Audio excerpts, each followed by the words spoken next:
This is the Thunderbolts timeline in the MCU in only 10 minutes. It all begins in the 1940s. A young Steve Rogers gets rejected by the US Army while his best friend James "Bucky" Barnes is drafted and sent to the Western Front. Bucky's unit goes MIA. Steve, now the first super soldier, arranges a rescue mission. But Hydra has been experimenting on him. Steve uses his new power to save his friend, who then becomes Captain America's right hand. With the Howling Commandos, they fight together for a while, only for Bucky to die during a mission. Or does he? As it turns out, he isn't dead. All the Hydra experimenting has allowed Bucky to survive, and he has been recaptured by the Soviet Union Hydra division. Arnim Zola takes him in as his personal project, turning Bucky into the Winter Soldier, a brainwashed superhuman who becomes Zola's main hitman.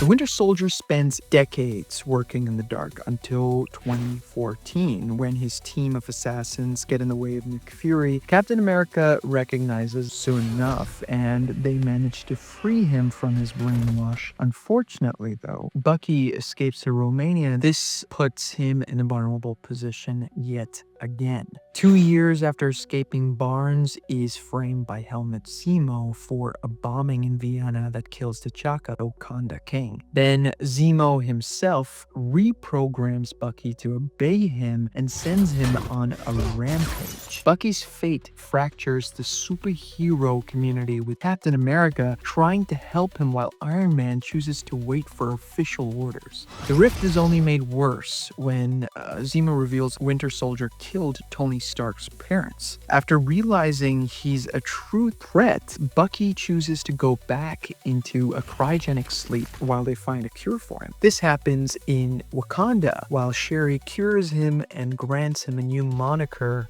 White Wolf. In the middle of this conflict, however, Natasha Romanoff flees the country for her own solo adventure. While hiding from the authorities following her violation of the Sokovia Accords, Black Widow finds her sister, Yelena Belova, who has been just freed from the Red Room's mind control.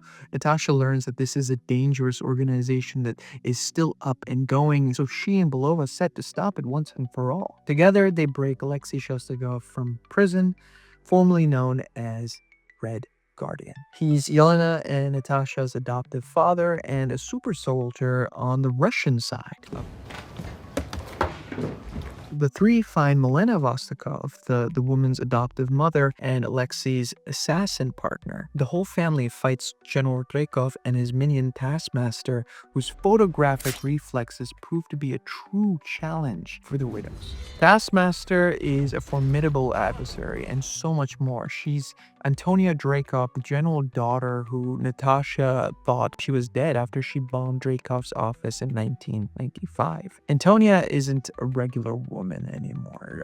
Dreykov has kind of experimented on her. Yelena and Natasha managed to use a mind control antidote on Antonia, saving her from the Red Room. It is around 2016, and Valentina Allegra de Fontaine has officially purchased the Avengers Tower, with the team moving into the Avengers compound following the Civil War. The iconic tower will become the Thunderbolts' main headquarters. Fast forward 2 years later, Scott Lang, aka Ant-Man, and Hope Mandelawi with Hank Pym, they open a portal into the quantum realm to save Janet. While trying to accomplish this, the heroes find themselves with a couple of problems. First, Sonny Burke, a black market dealer, is trying to take the technology for himself, but worse, a ghostly villain follows them. This woman can go through walls, which makes it impossible for Ant-Man and his allies to catch her. But who is she? Her name, Ava Starr, aka Ghost, aka our fourth Thunderbolt, introduced chronologically, aka only the second in the MCU history.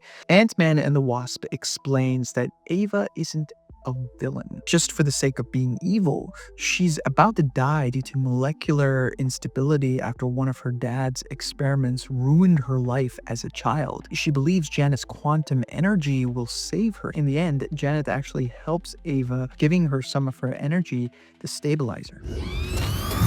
A year later, the team sends Ant-Man into the quantum realm so he can bring back some quantum energy to truly fix Ava.